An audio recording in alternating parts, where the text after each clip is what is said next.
Lo que acaba de pasar en México no es solo violencia, es una señal. Cuando un aeropuerto es tomado por civiles armados, cuando las carreteras se bloquean, cuando el Estado desaparece del mapa en cuestión de horas, eso no es caos aleatorio, eso es el resultado lógico de décadas de un sistema que decidió conscientemente dejar que el crimen organizado llenara el vacío que el gobierno nunca quiso o nunca pudo llenar. La muerte de un líder cartelero no es el principio del orden, es el detonador del desorden, porque los cárteles no son simplemente grupos criminales, son estructuras de poder paralelas con economías propias, con ejércitos propios, con poblaciones enteras que dependen de ellos para sobrevivir. Cuando eliminas a la cabeza, no eliminas al monstruo, lo despiertas. Y esto nos afecta directamente a nosotros, aquí en Estados Unidos, porque lo que se desestabiliza al sur de la frontera no se queda al sur de la frontera, se mueve, se transforma y llega. Hoy vamos a hablar de lo que los medios corporativos no te van a decir. Permíteme comenzar con algo que muy poca gente se atreve a decir en voz alta. México no está fallando porque sus ciudadanos sean violentos. México no está en crisis porque su cultura sea inferior. México está donde está porque fue diseñado sistemáticamente para beneficiar a unos pocos a costa de millones. Y eso, amigos, no es una opinión, es historia documentada, es economía política básica. Es lo que pasa cuando un país con recursos naturales enormes, con una población trabajadora e inteligente, es integrado a un sistema global que no fue construido para su beneficio, sino para el beneficio de quienes controlan el capital. Y para entender lo que acaba de pasar en ese aeropuerto, para entender por qué la gente salió a las calles con armas, por qué las carreteras fueron bloqueadas, por qué el Estado mexicano pareció evaporarse en cuestión de horas, tenemos que ir más atrás, mucho más atrás, porque si solo miras la pantalla y ves el caos sin entender la historia detrás del caos, entonces simplemente estás consumiendo espectáculo y yo no estoy aquí para darte espectáculo, estoy aquí para darte contexto, estoy aquí para darte las herramientas que necesitas para entender el mundo real. Empecemos con una pregunta simple. ¿Por qué existen los cárteles? No cómo existen, no dónde operan, sino por qué. Y la respuesta honesta, la respuesta que los medios corporativos evitan con cuidado quirúrgico, es esta. Los cárteles existen porque llenan un vacío económico que el sistema oficial dejó abierto de manera deliberada. Cuando el Tratado de Libre Comercio de América del Norte, el famoso NAFTA, entró en vigor en 1994, millones de campesinos mexicanos perdieron su sustento de la noche a la mañana. El maíz subsidiado de Estados Unidos inundó el mercado mexicano y destruyó la agricultura campesina que había sostenido a comunidades enteras por generaciones. ¿Y a dónde fue esa gente? Algunos cruzaron la frontera, otros fueron a las maquiladoras a trabajar por salarios de miseria y otros, los que no tenían ninguna otra opción visible, encontraron en la economía del narcotráfico la única puerta abierta. Esto no es justificación, esto es análisis. Hay una diferencia enorme entre justificar algo y entenderlo. Y si no lo entendemos, seguiremos repitiendo los mismos errores, seguiremos aplicando las mismas soluciones que no funcionan, seguiremos enviando más soldados, más helicópteros, más operativos militares que eliminan a un líder para que inmediatamente surjan tres más disputando su territorio. Ese ciclo lleva décadas y no ha resuelto nada, porque no está diseñado para resolver nada, está diseñado para perpetuarse. Ahora bien, ¿qué pasó específicamente este día en México? Lo que vimos fue algo que los analistas de seguridad llevan años advirtiendo como una posibilidad real: la eliminación de un líder cartelero de alto perfil desencadenó una respuesta inmediata, orgánica y violenta por parte de su estructura. Y cuando digo estructura, no estoy hablando simplemente de sicarios con armas, estoy hablando de redes enteras de personas cuya supervivencia económica depende de esa organización. Estoy hablando de comunidades que durante años han recibido del cártel lo que el gobierno nunca les dio: empleo, seguridad local, infraestructura básica, incluso servicios de salud en algunos casos. Cuando esa estructura se ve amenazada, la respuesta no es simplemente criminal, es también social, es también económica, es también desesperada. El aeropuerto no fue atacado porque la gente sea salvaje. El aeropuerto fue bloqueado porque en ese momento representaba el símbolo más visible del poder estatal en esa región. Y cuando las comunidades sienten que el Estado les ha fallado históricamente, cuando sienten que sus líderes, aunque sean criminales, son los únicos que han respondido a sus necesidades, entonces el Estado y el enemigo se vuelven intercambiables en el imaginario colectivo de esa gente. Eso es profundamente trágico y también es perfectamente comprensible desde una perspectiva sociológica y económica. Ahora quiero que pensemos juntos en algo más profundo. ¿Quién se beneficia del narcotráfico en México? Porque esta es la pregunta que realmente importa. Y la respuesta va a incomodar a mucha gente, especialmente aquí en Estados Unidos. Los cárteles mexicanos son, en su esencia, empresas transnacionales.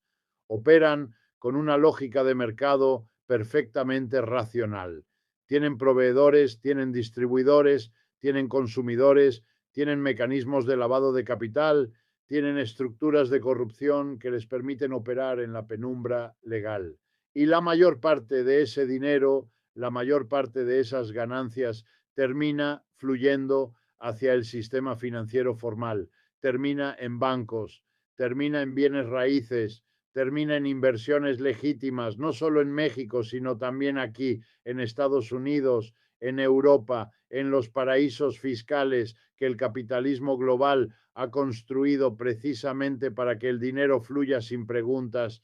Los grandes bancos internacionales han sido sancionados repetidamente por lavar dinero del narcotráfico.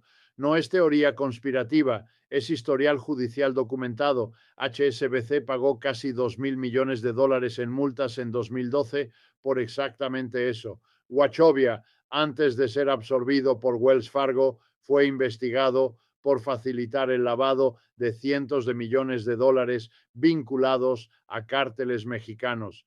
¿Y qué pasó con los ejecutivos responsables? Nada, absolutamente nada, porque en el sistema que tenemos las instituciones pagan multas y siguen operando. Solo la gente pobre va a prisión por drogas. Las corporaciones y sus ejecutivos simplemente ajustan sus libros contables y continúan. Entonces, cuando vemos el caos en México, cuando vemos ese aeropuerto tomado, cuando vemos esas imágenes de violencia y desesperación, tenemos que preguntarnos honestamente, ¿estamos viendo el fallo de México o estamos viendo el resultado predecible de un sistema económico global que necesita que lugares como México permanezcan en una condición de vulnerabilidad estructural? Porque un México verdaderamente soberano, un México con instituciones fuertes, con economía diversificada, con campesinos que pueden vivir dignamente de su trabajo, con jóvenes que tienen opciones reales más allá del crimen o la migración, ese México no sería funcional para los intereses del capital transnacional que hoy se beneficia de su debilidad. Y aquí tenemos que hablar de algo que me parece fundamental para entender el momento actual. Estamos viviendo una transición geopolítica global. El orden mundial que se estableció después de la Segunda Guerra Mundial, el orden centrado en la hegemonía de Estados Unidos, está siendo cuestionado de maneras que hace 20 años habrían parecido imposibles. China se ha convertido en la segunda economía más grande del mundo. Rusia, a pesar de sus enormes dificultades en Ucrania, sigue siendo una potencia nuclear con influencia real en múltiples regiones. El sur global está comenzando a articular demandas que el norte global ya no puede ignorar tan fácilmente como antes. Y en ese contexto, México ocupa una posición geopolítica extraordinariamente importante. México comparte casi 3.000 kilómetros de frontera con la economía más grande del mundo. México es el socio comercial número 1 de Estados Unidos. México tiene recursos naturales enormes, incluyendo petróleo, minerales críticos para la economía verde del siglo XXI, agua, biodiversidad. Y México tiene una población joven, grande y cada vez más educada. En un mundo donde la demografía y la geografía son destino, México debería ser una potencia emergente. ¿Por qué no lo es? Esa es la pregunta que debería obsesionarnos.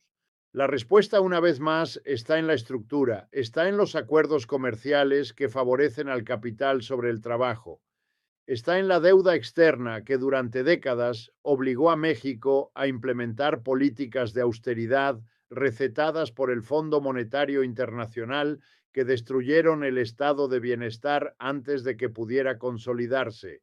Está en la guerra contra las drogas, financiada y dirigida en gran medida desde Washington, que militarizó la seguridad pública sin atacar ninguna de las causas raíz del problema. Está en la corrupción sistémica, que no es un defecto del sistema mexicano, sino una característica funcional de un sistema donde los recursos públicos son capturados por élites privadas en connivencia con el poder político. Hablemos ahora de la llamada guerra contra las drogas, porque esto es central para entender lo que pasó este día. La guerra contra las drogas fue declarada por Richard Nixon en 1971 y desde entonces Estados Unidos ha gastado más de $1 trillón en esta guerra, 1 trillón. ¿Y cuál es el resultado después de más de 50 años? El consumo de drogas en Estados Unidos no ha disminuido de manera significativa. La disponibilidad de drogas ilegales en el mercado estadounidense nunca ha sido mayor. Los precios de esas drogas en las calles han caído consistentemente con el tiempo, lo que indica que la oferta ha aumentado, no disminuido. La violencia asociada al narcotráfico en México y Centroamérica se ha intensificado dramáticamente y el encarcelamiento masivo, especialmente de comunidades negras y latinas en Estados Unidos, ha destruido generaciones enteras sin resolver nada. Si yo te diseñara una política pública con esos resultados después de 50 años y $1 trillón, tú me dirías que esa política es un fracaso total y tendrías razón. Pero si yo te dijera que esa política ha beneficiado enormemente a ciertos sectores, como las industrias penitenciarias privadas, las corporaciones de armamento que venden equipamiento militar a fuerzas de seguridad en toda América Latina, los bancos que procesan el dinero del narcotráfico y los políticos que construyen carreras prometiendo ser duros con el crimen, entonces quizás la política no es un fracaso en absoluto. Quizás es un éxito perfecto para quienes realmente se benefician de ella. Y esto nos lleva de vuelta a México, a ese aeropuerto, a ese momento de caos que vimos transmitido en tiempo real, porque lo que estamos viendo no es simplemente violencia criminal, estamos viendo las consecuencias acumuladas de décadas de políticas fallidas, de deuda impuesta, de libre comercio, que solo fue libre para el capital y no para las personas, de militarización sin desarrollo, de corrupción sin rendición de cuentas. Estamos viendo el costo humano de un sistema que trata a las personas como factores de producción desechables y luego se sorprende cuando esas personas buscan alternativas fuera del sistema formal. Quiero hablarte también de algo que los medios corporativos raramente conectan con estas historias de violencia: la crisis climática y su impacto en la estabilidad social en México y Centroamérica. Las regiones de donde proviene la mayor parte de la migración hacia Estados Unidos están experimentando sequías cada vez más severas, eventos climáticos extremos cada vez más frecuentes y la destrucción de sistemas agrícolas que durante siglos sostuvieron comunidades enteras. Cuando un campesino de Guerrero o de Michoacán o de Oaxaca ve cómo sus cosechas fracasan año tras año, cuando ve que el sistema formal no le ofrece ninguna alternativa viable, cuando ve que el cártel local paga bien y da protección, la decisión que toma no es irracional, es la decisión de alguien que está sobreviviendo con las herramientas que tiene disponibles. El capitalismo en su forma actual tiene una respuesta muy conveniente para estas situaciones. Criminaliza al individuo y absuelve al sistema. Dice que el problema es la persona que toma malas decisiones, no el sistema que elimina sistemáticamente las buenas opciones para millones de personas.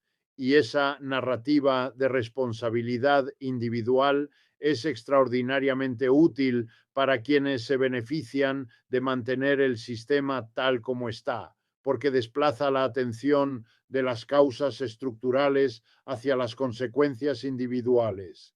Ahora bien, hablemos del impacto de todo esto aquí en Estados Unidos, porque tú que me estás escuchando, tú que vives en este país, tú tienes una conexión directa con todo esto, te guste o no. La economía del narcotráfico en México está íntimamente conectada con el mercado de consumo de drogas en Estados Unidos. Sin demanda estadounidense, la oferta mexicana no tendría razón de existir en la escala en que existe. Las armas que usan los cárteles mexicanos, la inmensa mayoría de ellas, provienen de ventas legales en Estados Unidos que luego son traficadas hacia el sur. El dinero que genera el narcotráfico fluye a través del sistema financiero formal en ambos lados de la frontera. La migración que genera la violencia y la desesperación económica en México llega a las comunidades donde tú vives, trabaja en las industrias que consumes, paga impuestos que financian servicios públicos. Estamos completamente entrelazados con México. Y sin embargo, la conversación política en este país sigue tratando a México como si fuera un problema externo, una amenaza foránea, algo que sucede allá afuera y que solo nos afecta en la medida en que nos mandan migrantes y drogas. Esa narrativa no solo es intelectualmente deshonesta, es estratégicamente contraproducente, porque mientras sigamos viendo esto como un problema de ellos y no como un problema compartido, con causas compartidas, seguiremos aplicando soluciones que no funcionan y el ciclo continuará indefinidamente. Y el ciclo es conveniente para mucha gente poderosa. Es conveniente para los políticos que necesitan un enemigo externo para movilizar a su base electoral. Es conveniente para las industrias de seguridad y armamento que se benefician de la militarización de la frontera y de las ventas de equipamiento a fuerzas de seguridad en toda la región. Es conveniente para los medios de comunicación que saben que las imágenes de caos y violencia generan audiencias y publicidad. Y es conveniente para el capital financiero que procesa el dinero del crimen organizado y se beneficia de la desestabilización que mantiene los salarios bajos y los gobiernos débiles en toda América Latina. Quiero que pienses en esto como un sistema, no como una conspiración misteriosa dirigida por una élite secreta en algún búnker subterráneo, sino como un sistema con su propia lógica, con sus propios incentivos, con sus propios mecanismos de autopreservación. El capitalismo como sistema genera ganadores y perdedores de manera estructural y los ganadores naturalmente tienen interés en que el sistema continúe generando esos resultados, no porque sean malvados como individuos, sino porque el sistema en que operan los recompensa por esas decisiones. Eso es lo que Marx entendió hace más de 150 años y lo que los economistas mainstream siguen resistiéndose a aceptar, que el sistema capitalista no es simplemente un mecanismo neutral de asignación eficiente de recursos, sino una estructura de poder que tiende a concentrar la riqueza y a reproducir la desigualdad de manera sistémica. Y en ningún lugar del mundo esto es más visible que en las regiones donde el capital global y la debilidad estatal se encuentran de manera tan dramática como en México, donde una empresa transnacional puede extraer recursos naturales pagando casi nada en impuestos, donde los trabajadores ganan una fracción de lo que ganarían por el mismo trabajo en el norte, donde la corrupción no es una anomalía, sino un mecanismo funcional de transferencia de riqueza pública hacia manos privadas, donde el crimen organizado llena los espacios que el Estado dejó vacíos precisamente porque el Estado fue debilitado de manera deliberada por décadas de políticas de austeridad y ajuste estructural. Ahora bien, no quiero terminar esta parte sin hablar de algo que me parece esperanzador, porque yo no creo en el análisis que solo destruye sin construir. Hay algo que está sucediendo en México y en toda América Latina que merece atención. Hay un movimiento creciente de comunidades que están rechazando tanto al Estado fallido como a los cárteles y que están construyendo formas de organización comunitaria alternativas. En Guerrero, en Michoacán, en Oaxaca, hay comunidades indígenas y campesinas que han establecido sistemas de autodefensa y autogobierno que no dependen ni del Estado ni del crimen organizado, que están recuperando territorios, que están estableciendo economías locales basadas en la solidaridad y no en la explotación, que están demostrando que cuando las personas tienen poder real sobre sus propias vidas, encuentran alternativas a la violencia y al crimen. Eso no significa que esas experiencias sean perfectas, no lo son, están bajo presión constante, tanto del Estado como de los cárteles, pero representan algo importante, la posibilidad de que hay otras maneras de organizar la vida social que no pasan por el capitalismo de libre mercado ni por el crimen organizado. Y esa posibilidad, aunque frágil, aunque constantemente amenazada, es real. También quiero hablarte de lo que todo esto significa para el futuro de la relación entre México y Estados Unidos, porque estamos en un momento de transición.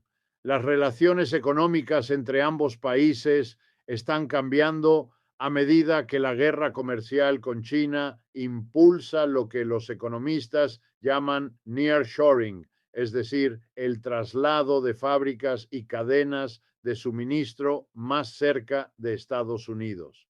México está recibiendo una inversión industrial enorme que tiene el potencial de transformar su economía, pero esa inversión también tiene el potencial de repetir los mismos patrones de siempre: salarios bajos, escasa transferencia de tecnología, beneficios que fluyen hacia el exterior y no hacia las comunidades mexicanas. La pregunta es si México tendrá la capacidad política e institucional de negociar los términos de esa inversión de manera que realmente beneficie a su población. Y esa capacidad institucional es exactamente lo que la violencia cartelera, la corrupción endémica y la desestabilización política constante hacen más difícil de construir. En ese sentido, lo que vemos en ese aeropuerto no es solo una crisis de seguridad local, es una amenaza directa a la posibilidad de que México pueda aprovechar este momento histórico para transformar su posición en la economía global. Y hay otro elemento geopolítico que no podemos ignorar. En un mundo donde la competencia entre Estados Unidos y China está intensificándose, México se convierte en un actor estratégico de primera importancia. China ya es un socio comercial y un inversor significativo en América Latina. Si México se desestabiliza de manera severa, si el Estado mexicano pierde capacidad de gobernar territorios enteros del país, eso crea vacíos que otros actores globales pueden llenar. Eso es algo que los estrategas en Washington entienden perfectamente. Y por eso la estabilidad de México no es simplemente un asunto de política exterior humanitaria, es un interés estratégico de primer orden para Estados Unidos. Pero aquí está la ironía profunda.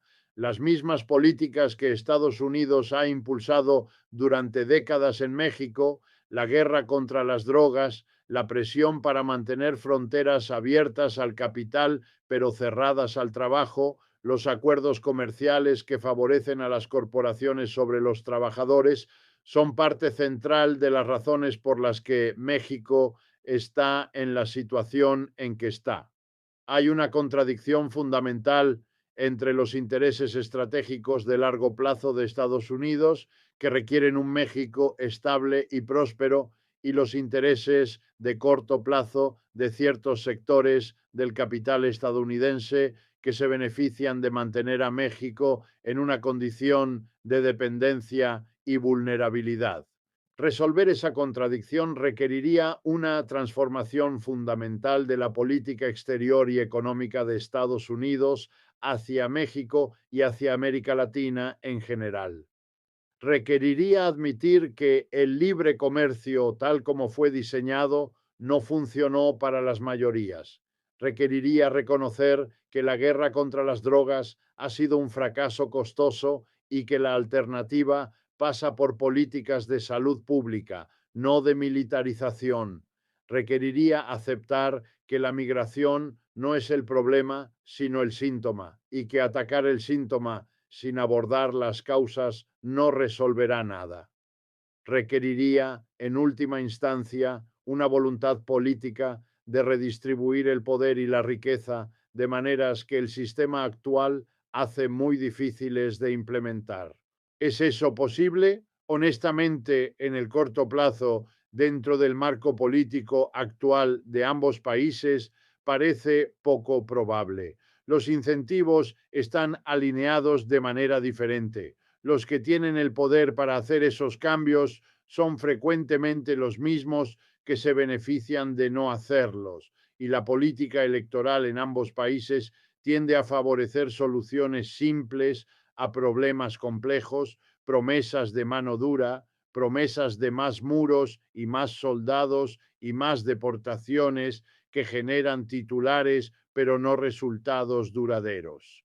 Pero la historia no termina ahí. La historia está llena de momentos en que las cosas que parecían imposibles se volvieron inevitables, momentos en que la acumulación de contradicciones llegó a un punto de quiebre y el sistema tuvo que cambiar, no siempre para mejor, a veces para peor, pero siempre de manera diferente a como estaba. Y lo que estamos viendo en México, ese aeropuerto tomado, ese caos que se transmite en tiempo real, puede ser leído de muchas maneras. Puede ser leído como simple violencia criminal o puede ser leído como una señal de que las contradicciones acumuladas están llegando a un punto de quiebre que va a requerir respuestas diferentes a las que hemos tenido hasta ahora. Yo prefiero leerlo de la segunda manera, no por ingenuo optimismo, sino porque entender lo que realmente está pasando en su complejidad histórica y estructural es la única base para construir respuestas que funcionen. Y creo que tú, que buscas información real más allá del espectáculo, eres parte de ese proceso de comprensión, primer paso de cualquier cambio real. México no está solo en esta crisis, porque no está solo. Está integrado en un sistema global que lo mantiene en una posición particular usando mecanismos económicos, militares, diplomáticos y mediáticos. Entender eso no resuelve el problema, pero inicia cualquier conversación honesta sobre cómo podría resolverse y conversaciones honestas son hoy lo que más falta hace.